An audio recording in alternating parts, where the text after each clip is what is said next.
broadcast. All right, we're going to kick it off. My name is Chad Pavel. Again, thank you for everybody today. Today we have an action-packed presentation around data backup and business continuity. So indeed, we're talking about Cryptolocker's worst nightmare, 5 ways business continuity will help to save your business and put cyber criminals on the streets. But more importantly, we're going to help to educate you on what is out there from data protection, some of the risks and threats that every business owner, nonprofit, manager should definitely know about, and most importantly, how you can protect yourself going forward. So, I wanted to introduce you to the real men and people of the hour of PEI, Mr. Tim Krieger and Shane Skrilletz. So Tim is the president and CEO of PEI, and he just wanted to introduce himself and tell you a bit about his company. So Tim, please take it away. Great, thanks Chad. Hi, good afternoon, and thank you all for joining us on this event. We decided to hold a backup continuity and Cryptolocker discussion for a bunch of reasons, but the primary one is we're seeing a lot of increase in businesses getting infected with crypto or ransomware, and part of what we're learning is we're seeing a lot of costs that are significant costs for recovery, organizational downtime, reputation, and customer confidence are getting hit hard. We'll certainly cover this in a little bit more detail on the presentation, but that's the primary driving force behind holding this. A little bit about PEI. We've been in business for over 28 years. We've been engaged as a trusted strategic and tactical resource on literally thousands and thousands of projects and events. And I think it needs to be said that we're more than just a great set of senior engineers, which is our demographic for our engineering team is all senior. We have a dedicated team for operational engineering to address day 2 support, troubleshooting, network administration. Our ops team is an excellent resource to help you maximize your investments in technology and resources and ensure that things are running smoothly for you. Our primary mission has always been to help your businesses fulfill on your business planning objectives, and whether we're doing operations or project engineering, both of those are geared uniquely towards that. We apply enterprise solutions and expertise to small and medium businesses. That's one of the things that sets us apart from a lot of our competition. Our use of agile project management to drive focus, mission, and cost management is also another unique resource for us. We utilize engineering best practices that have literally been refined over thousands of engagements. We are constantly reflecting back on our engagement methodology and refining that. After 28 years, it's still an ongoing process. Our solution approach is driven on things like budget, your investment horizon, total cost of ownership, timeline for deployment, your existing technical and business environment, your existing skill sets for the teams that you have within your organization, the anticipation of new technologies as they emerge to help extend the lifespan of these solutions, and then obviously regulatory and compliance requirements that fit in. So obviously a lot of considerations when we go to putting a solution or a design to play for your company. Why do we do all of that? We think it's a better use of your IT dollars. It allows your people to focus on business and business development and not have to stress on the minutia of day-to-day. And the other part is it gives your organization a very deep bench of resources to draw upon, especially for organizations that run light on IT skill sets or are heavily involved in day-to-day. It's a fantastic resource for you guys to leverage. So that's a little bit about PEI. I'll go ahead and turn it back over to Chad so we can get started on the presentation. But again, thank you for joining us today, and there you go, Chad. Great, thank you, Tim. Thanks for everything. And what I can say from the Datto partnership side is we only work with partners and only the best IT solution providers in the world now. So it's been a pleasure getting to know PEI over the last year or so, and obviously seeing the accolades they have in their area too. So nothing but great things coming from PEI. So what I wanted to do is first give you a quick agenda. We're going to be very mindful of your time here. It'll take about 30, 35 minutes to run through this presentation. We'll keep it fun, educative, educational and informative. But really, that's me right there on the left side. Today we're going to talk about first a surprise. Actually, the real threat to data is probably not what you think. We're going to talk about downtime, which is the result of any sort of data loss, data compromise, and what really causes it. Then we're going to talk about what are some of the real risks to businesses, nonprofits, how can you protect yourself finally, and then PEI will talk about some of the offers that they are offering to all the webinar attendees as a way to help you get started with your evaluation. And of course, we have questions and answers at the end. So if you would, please look at the right side of your GoToWebinar. You should see a section for questions.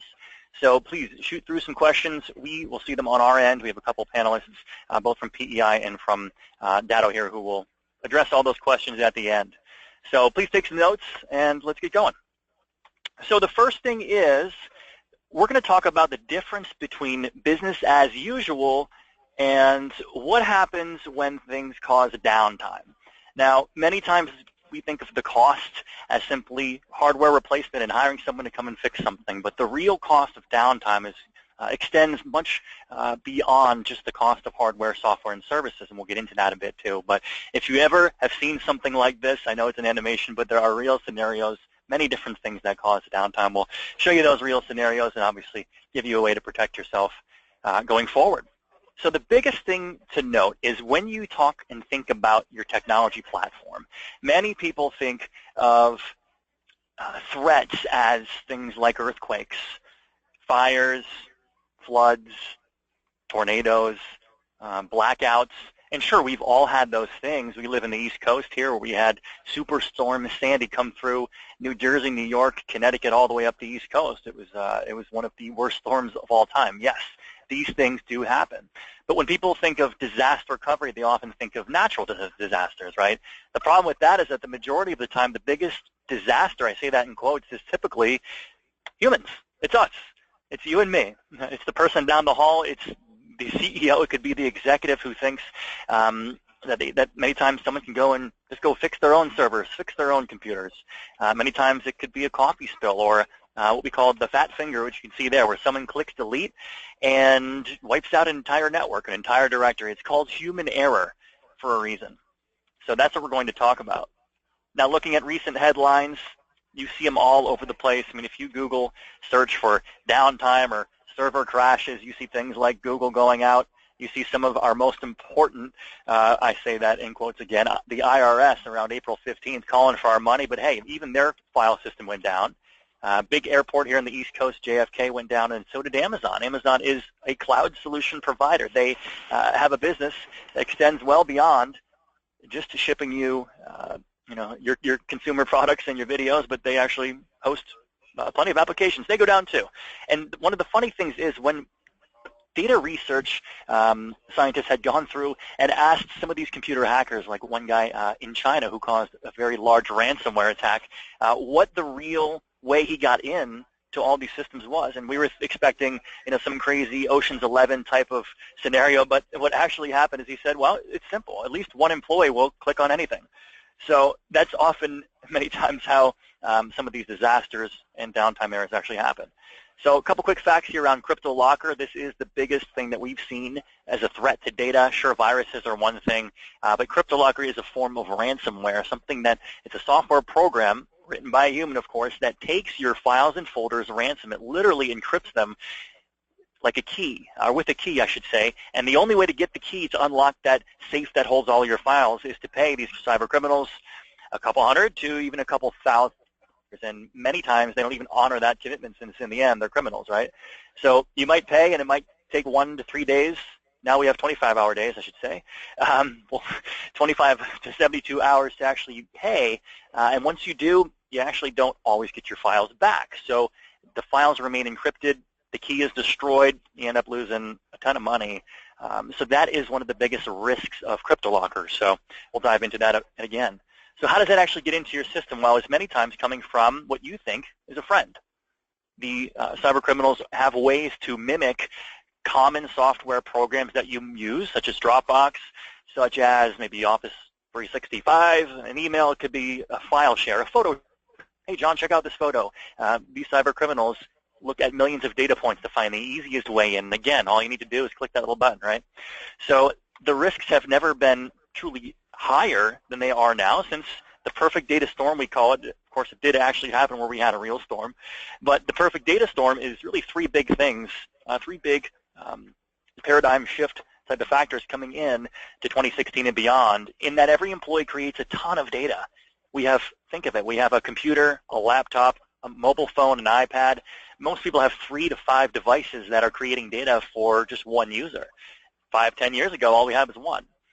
Now the value and the reliance on that data is increasing, and of course business data is traveling everywhere. Since you have a mobile device, a laptop, and an iPad on the plane, you're now connecting to hotel Wi-Fi, where again, 5, 10 years ago, you were connecting to just your own secure network. So things are changing very rapidly. And the big data wave, well, it actually means that we need to be having smarter use of our data. And in turn, we are making it indeed more valuable. So we need to be very mindful of that. One more quick fact here, that data will continue to grow from 11 to 40% annually. That's from ESG, one of our research partners. So just think about that for a second. The data you're using today, running on your computer, running your company today, will double in a matter of a couple of years. So that will only accelerate as each person has many more endpoints.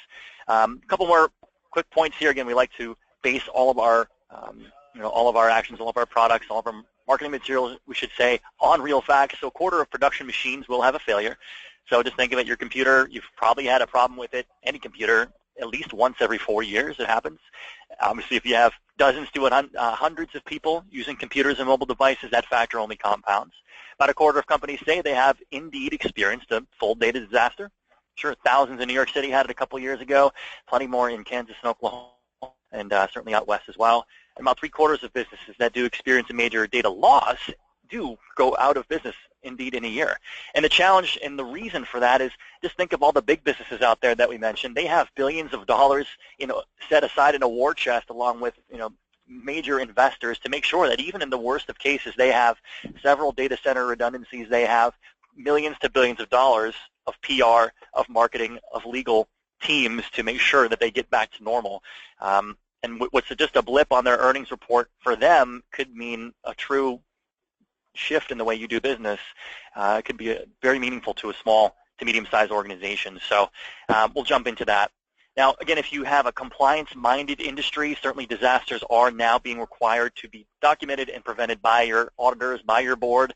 So if you're talking about HIPAA, public companies, Sarbanes-Oxley, that again, risk is something that I'm sure you're seeing coming down the pipeline from your higher-ups. So the big thing here to note, hopefully one of the bullet points jumps out, is that the average company does suffer about a day or so of downtime per year. Downtime could be server inactive or crashed, network down, internet connectivity broken for a day, power outage, all a bunch of different factors. And that downtime is actually more expensive than is what's being disclosed. So, again, just if you have a compliance-minded industry or regulation that you need to adhere to, I would say take a look at that. Many times it does require a disaster recovery system to be planned and documented. So what's the real cost of disaster? Again, why do we exist? Why is PEI doing all the great work they're doing to keep your network running well? Because when you do go down, when you do have a server crash, internet downtime, power outage, whatever it is, operations stop. A company that makes money, an organization that charges credit cards, that invoices, which is about 99.9% of businesses out there, can't sell. They can't process payments. They can't make payments. There may be some compliance penalties that you miss, or that you hit, I should say, missed deadlines, true data loss. You have to go back and try to find old files and folders, many times potential litigation or even permanent damage to reputation. So all real things that go much beyond, again, you replacing the hardware and hiring a firm to come and fix stuff. That cost extends well beyond the actual dollars outlaid. And we can certainly help you find that number as well. So every business does need reliable data access and some protection, robust protection, to keep all those systems running, right? So now for some good news. We're not just here to hammer you with bad news and all sorts of disaster-related news articles, but there is some good news in that we can now educate you on the difference between data backup and business continuity. So the first step, backup is one thing. And again, 20, 30 years ago, tape was enough. Putting your files and folders on another hard drive, putting it in the bank vault, that was enough. But again, we have so much data and so many people relying on our systems that we need to start talking about continuity, which is downtime prevention. So what is continuity? And what we're actually going to do is flip the model here and tell you what's not continuity. What is standard data backup, the old way of doing things, and what does it mean?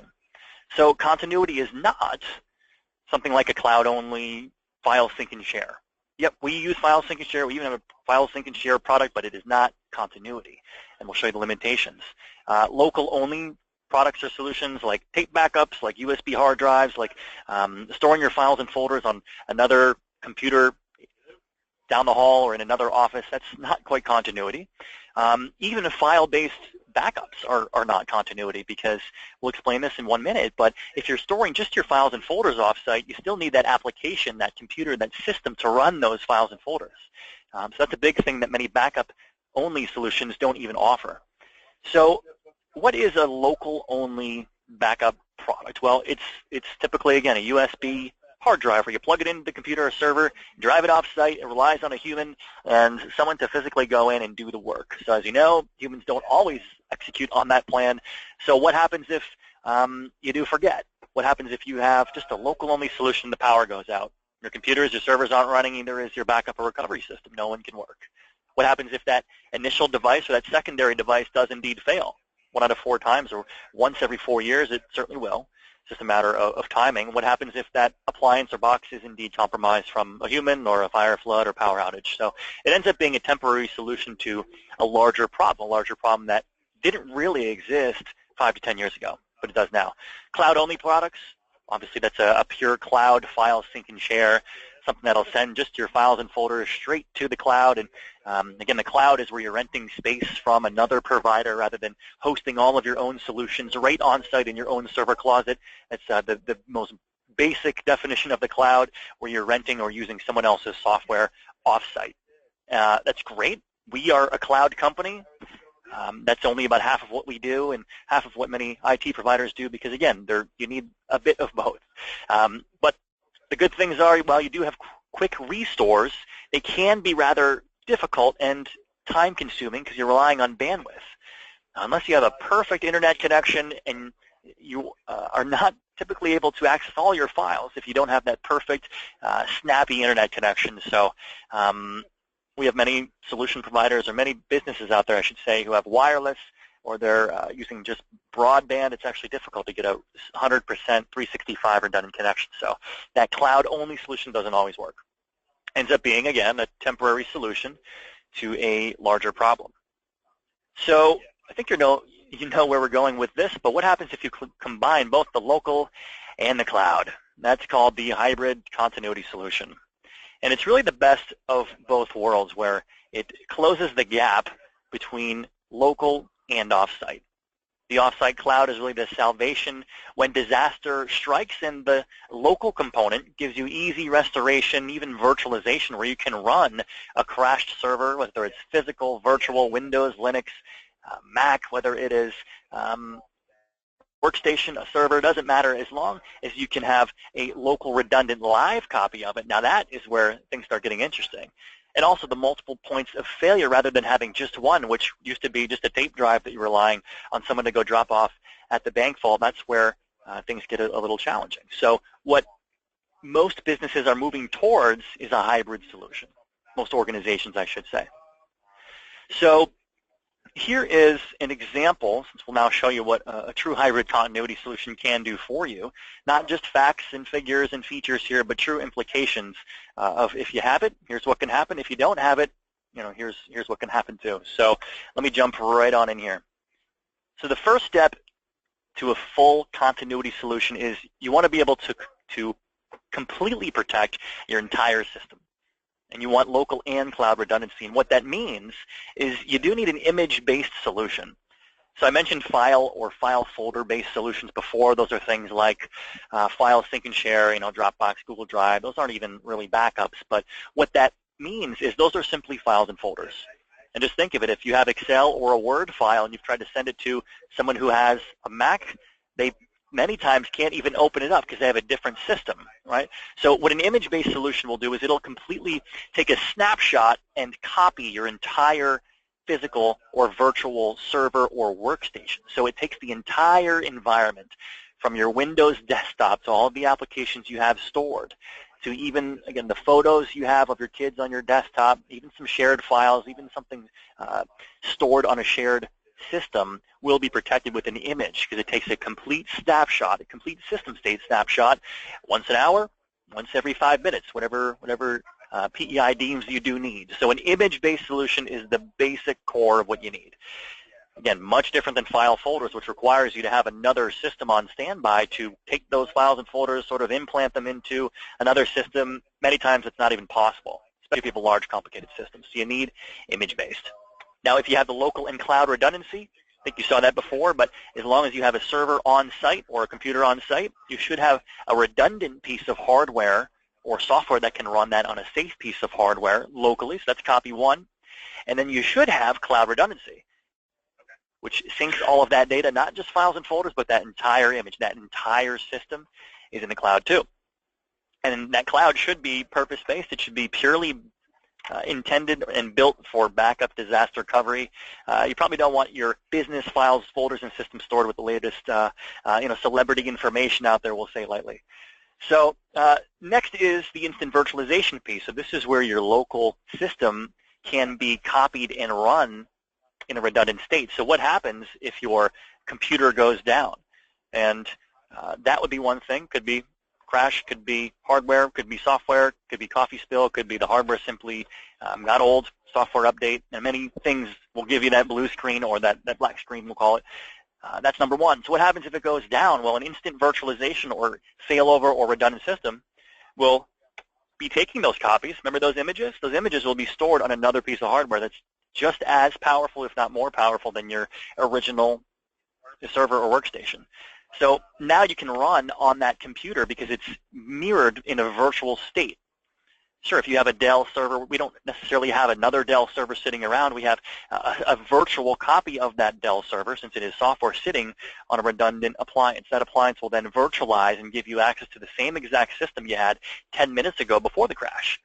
So that right there is redundant local hardware, and that's called instant virtualization.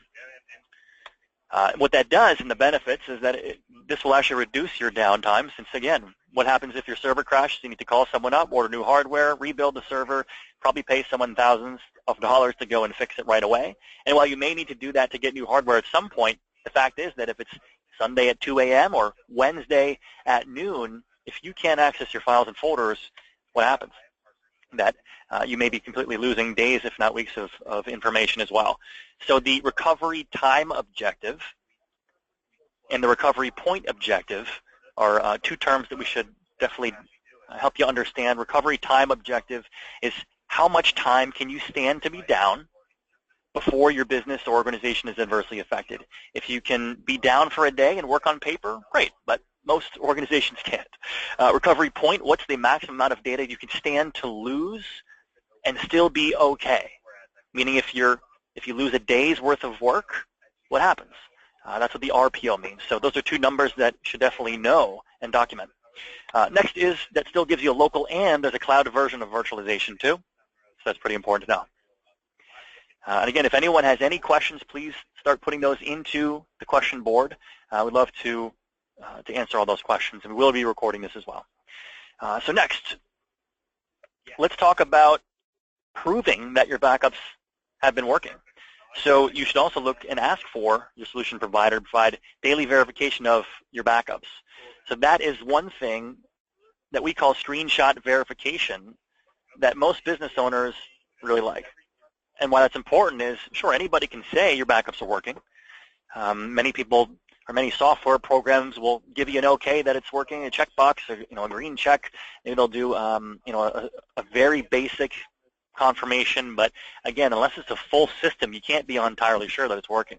So what you should also look for is screenshot verification, where once a day, once an hour, whatever you think you really need, you can get tangible proof that your systems, remember that Dell server or those 50 servers you have in your data center, those can be proven to be live, bootable, and ready to go in the event of any disaster. That is one big peace of mind point that many people really enjoy.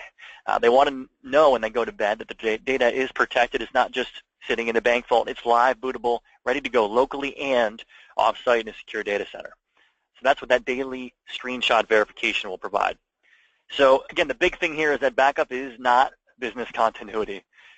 So you do want local protection, certainly want some cloud protection. You want to be able to restore or get your systems back, get your files and folders back either in a physical or virtual form, both locally and offsite. You definitely want both of those.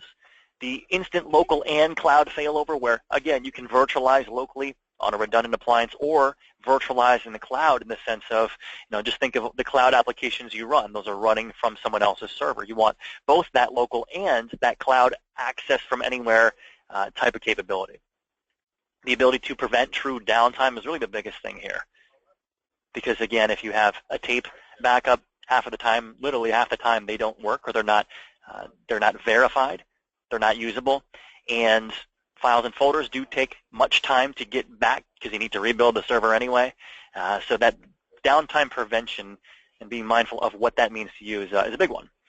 So the typical recovery time objective 2, again, once you define what your organization can tolerate, then you can then start making decisions as to what you need to do from backup or continuity perspective. But most businesses and organizations are in minutes to maybe hours as far as RTO, but just think of it, we have some law firms with a couple hundred attorneys. If you tell a 200-person law firm that they can't charge $200 per hour per attorney for 5 hours, you better believe someone is angry. They're going to be breathing down your neck. So regardless of the type of company, just start looking at what's the real cost of downtime. And PEI will be able to help you calculate that real downtime as well. So again, the recovery process for something more formal, like a true business continuity solution, should be if your servers, computers, even mobile devices go down, you want to make sure that you have a redundant copy somewhere. So we'll put an X there. Next, you do have a redundant copy of a live bootable system that's ready to go, either sitting on site or in a secure, close location to your building on your network. You definitely want that available too. If that is for some reason compromised, your generator goes out, internet connectivity is down, no power, local disaster, it does happen. We've had it here happen a couple of years ago. Thankfully, we were safe here in Connecticut. But if that goes down, then you do want to make sure you have the cloud. Now, if the cloud goes down, we're definitely all worried about bigger things, like the next biggest zombie attack or whatever else is coming. So we need to be mindful of the type of disasters that we can recover from and the real disasters. So just to break it up for one quick little fun point here, this is actually a real disaster simulation that we did. And I hope you can see it through your internet connection. This will be recorded, but this is an example of what can happen to a computer. This is something called thermite.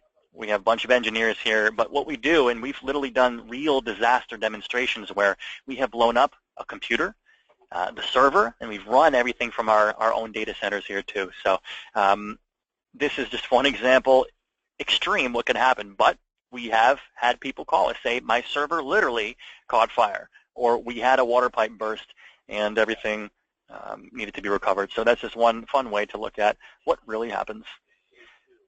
So next, how do you invest in a proper continuity solution? What should you be looking for? Well, first you need to make sure that it is capable of providing that local backup and restore.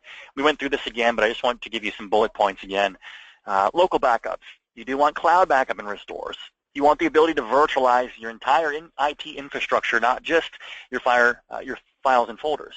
You want to make sure you trust your service provider that they can find the right solution to fit your business needs, and it does indeed ensure disaster recovery, especially if you require it from a compliance or an organizational standpoint.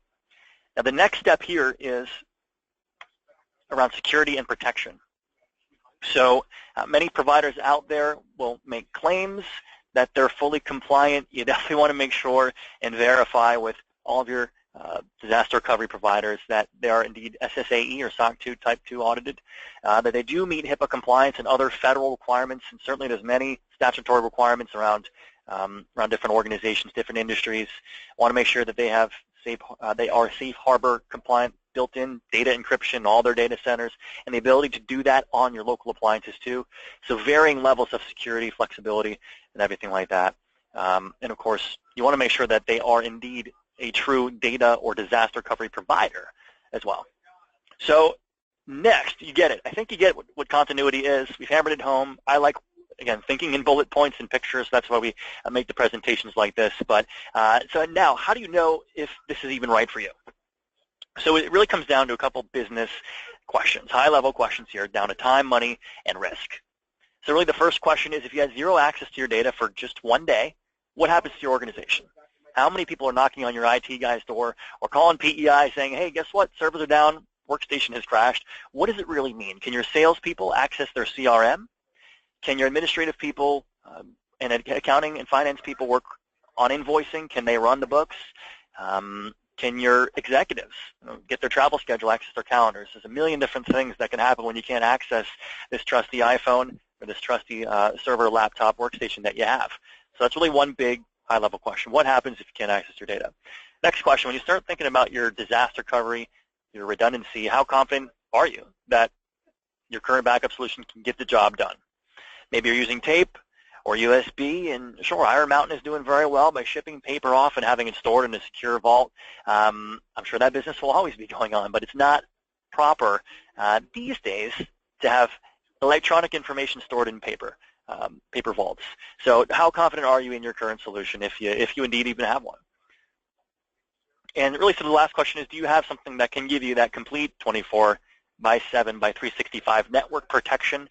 Again, servers go down, do you have local? If your local redundancy is down, can you be in the cloud? Do you know every day without a doubt that your daily backups are tested, are monitored, that it's going to tell you if your server is having problems? Can you really have that peace of mind just yet? And finally, is the solution that you're using giving you secure triple redundancy, again, locally and off-site in two geo-redundant data centers, typically East Coast and West Coast? Some are carved into the side of a mountain. Some are out there in the open, but you got to make sure that at least they're separated geographically. So those are the three biggest points here around business continuity. So next question is, how do you calculate your true downtime? And so PEI has a calculator that'll help you calculate how much downtime really costs you. And many times, if not all the time, it's more than just the cost of replacing that server. Again, unless you can fully operate on paper within 30 minutes, you are definitely experiencing some hidden pains and costs with your servers, your workstations, your mobile devices being down. And that's a function of how much data do you have, how quickly can you recover from your current systems, are they local, are they cloud, how many employees do you have, what's your revenue, how much are you paying people, what's your overhead. So those 5 or so things will determine how much that downtime really costs you. And you'd be surprised when you look at a 200, a 500, a 1 terabyte company out there with 10, 20, 30 employees, how much that downtime really does cost you. It can be quite staggering. So I would say definitely let's start looking at calculating your downtime, understanding and documenting your recovery time objective and your recovery point objective, which are two very important numbers that C-level and board are now really becoming aware of, even your auditors and even your insurance as well. So everybody in the industry in the tech industry at least, is aware of these now. This information is making its way to the end user community through presentations like this, so hopefully this has been informative. So I do see a bunch of questions here, but before we get to those, I wanted to open it up to the PEI team again, who will offer a bit more insight into what they're doing, how you can start looking at and evaluating the solution that you do indeed need for your business. So I will pass the mic over to Mr. Shane Skrilletz, who will talk a bit about the PEI. So Shane, go ahead. Thanks, Chad. So as Tim kind of alluded to at the beginning, we've been doing a lot of work for our clients for a long time, and we've always been invested in the success of our clients. And we do have a history of going the extra mile to keep our clients up and running, no matter the circumstances, and that was before the days of this concept of continuity. In the last year or so since I've stepped into my role overseeing PEI's managed services, I've been searching for tools and solutions that would help our clients keep their systems up and running, not just on the good days, which is relatively easy, but also on the bad ones. And a continuity plan is a necessity to keep those bad days from becoming even worse. And I'm sure we can all picture, if not remember, the mad scramble, the long hours, and the stress of facing a huge outage without a comprehensive plan to address it. Not to mention the costs to the business, which Chad has enumerated pretty well. So if you'd like more information about how a continuity solution can help you, or how PEI can help you address your business needs, keep you running smoothly on those bad days, you can feel free to contact us. The info is up on your screen. And as an added bonus, the first person to contact us will receive a free security assessment, which will help you understand some of the risks a continuity solution can help you mitigate against. And that's it. I appreciate the presentation, Chad, and hopefully we get a lot of questions. I think this is something that's essential for every business. And one of the reasons I've been really driving this since I stepped in this role, and I'm happy to see all these attendees and hopefully a lot of interest. Great, thank you, Shane, and thank you, Tim, and everybody on the line as well. So we can jump to questions then. Now, again, encourage you to submit your questions. We have about a half a dozen right now. Everything around maybe some of the basic technology, any industry-specific questions around downtime, compliance. Those tend to be some of the biggest ones.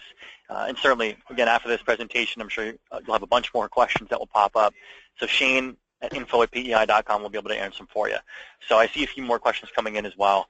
So the first question here, will it be possible to get a recording? So yes, I'll refer to Shane here, but we are recording the presentation, so we can give you bits and pieces of the whole thing. Let Shane send that over to everybody here. Next question comes down to managing multiple sites, large, complex solutions, virtual servers, physical servers, and you really do need a physical appliance at each site.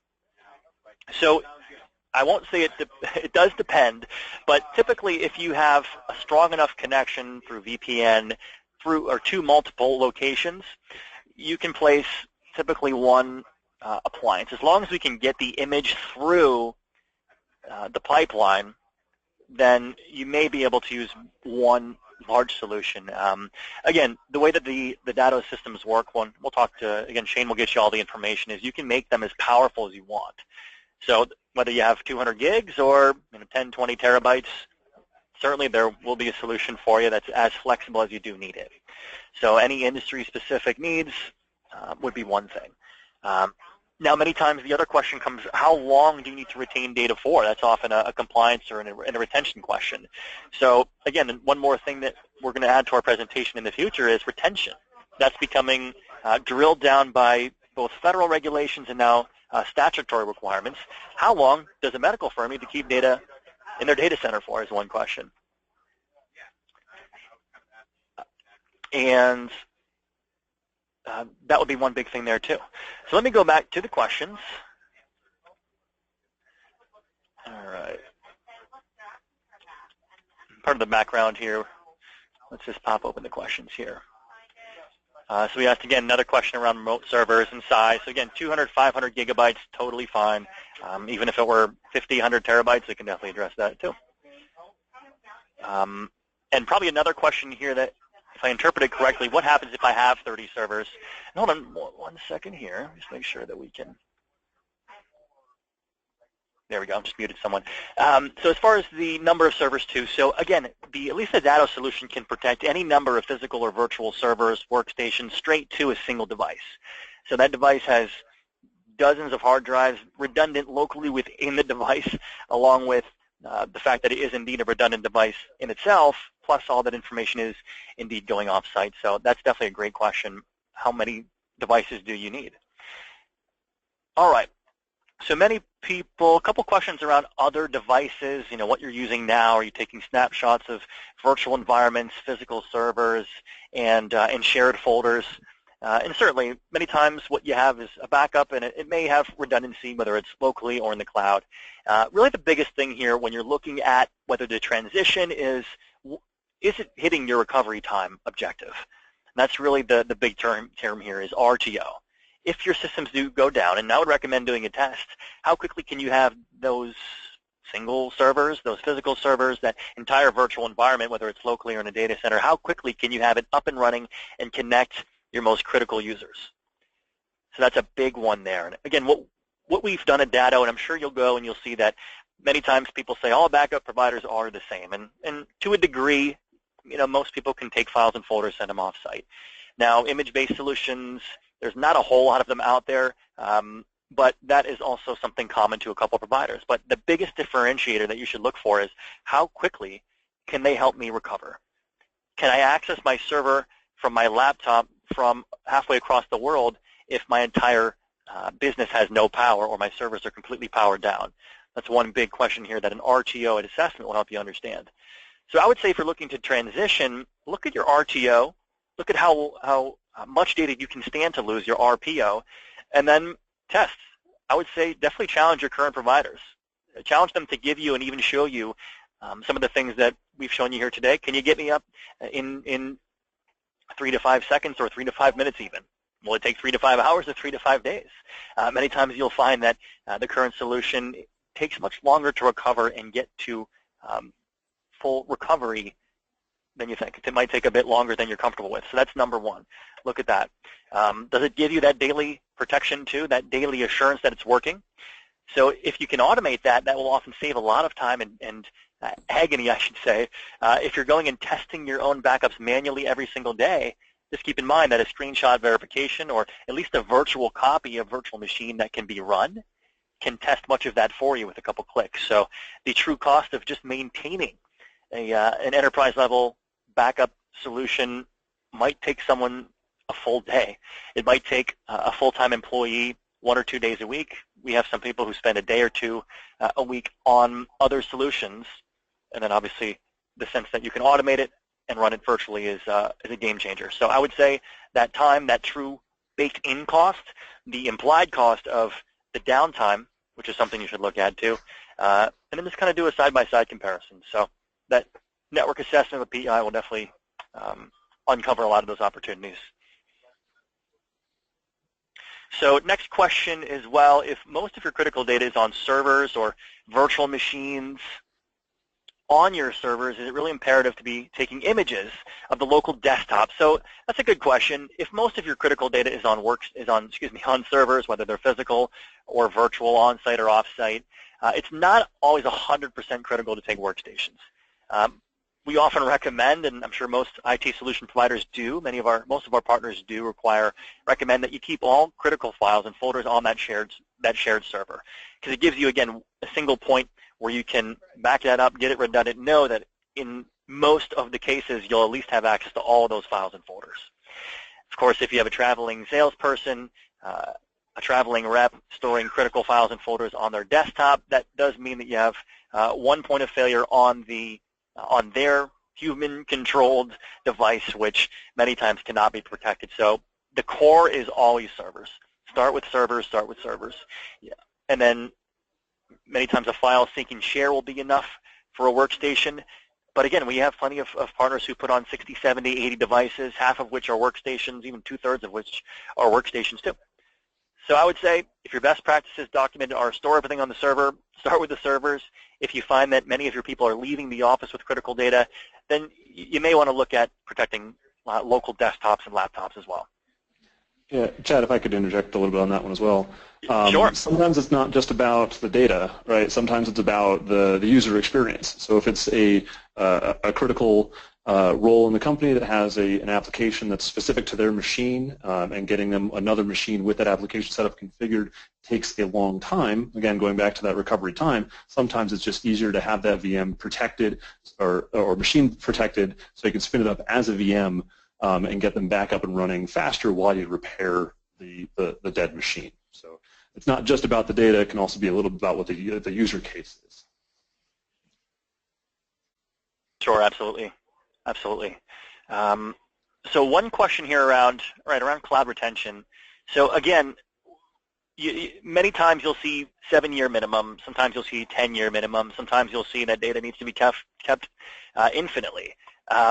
So you certainly want to be mindful of how long do you need to retain your data for. And that's another thing that a cloud solution provider, a continuity solution provider should be able to tell you is, how is my data stored? Who can access it? How long can I access it for? How many different versioning or recovery points do I have in your cloud and locally? So that solution provider should be able to tell you exactly how long they're going to retain your data for as well. So again, what we do here is between 1 and 10 years. Most of our solutions that will be driven, again, by your local, your state, and your federal requirements. So we're happy to provide any other information on that one as well. All right. Now okay, so one question on cloud testing. So that's a big one. Now, of course, we send you the virtual copies, I should say, the screenshot verification locally. You do want, again, to ask your provider how they can prove that the cloud is indeed working. That is, in the worst of cases, when your building is down, compromised, or simply without power. But you do want to know that your cloud data, your entire system with those 30 servers we mentioned before, is indeed safe in the cloud. So that is something that you should be able to document as well. Can you show me that my cloud data is working? Can you hook me up with a VPN connection to your servers in Pennsylvania or Utah? Show me that my data is working, that I can access my CRM, my file folder server, my Exchange, whatever your critical applications are. That should be one big thing that any provider should be able to document for you. So that's a big one too, further proving, because again, anybody can say they do it. You do need to prove every single day that the solution is working. So that's a big one too. All right. Now, types of companies too, another question. Yes, I mean, the solution should be able to, meaning when you're going and doing your evaluation, you want to be comfortable that it can serve a 10-person firm just as well as it can a 50-location franchise, a large chain of insurance or food franchises, car dealers, nonprofit organizations. You do want to make sure that they do have proven experience serving all sorts of those entities. Because again, many times a consumer-grade solution is the one that will find when Google searching, but you're probably not going to find the best solution for you by simply looking online. And what I mean by that is you do want to see that that the solution provider has proven that it works for a number of different industries, whether it's a compliance-driven organization or whether it's a retail organization with high-volume credit card transactions. That's something huge. So, all right. Let me check again to see if there's any more questions.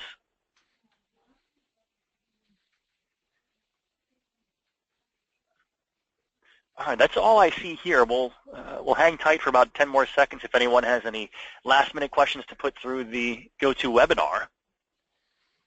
But other than that, I don't see any more. So we can close it up right now. But what I would say is, first, thank you, everybody. You're doing the right thing by educating yourself on how to protect your data in this crazy world of cybercrime, how to protect against Cryptolocker. Hopefully, we showed you how we can certainly prevent you or help to recover you from things like Cryptolocker, from true disasters, or from human error.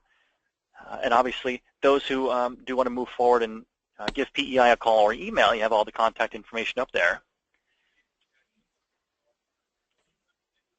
And no more questions coming in on my side. So Tim and Shane, thank you very much. If you want to close it out, we'll let you take it from here. Sure. Hi, it's Tim one more time. Wanted to thank everybody for attending. Just a reminder, we will be sending this presentation out.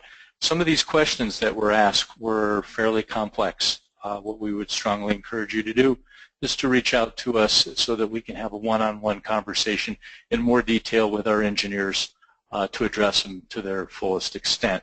So we look forward to hearing from you all. Thank you again, and we hope the rest of your day goes well. Excellent. Thank you, everybody. Have a great day.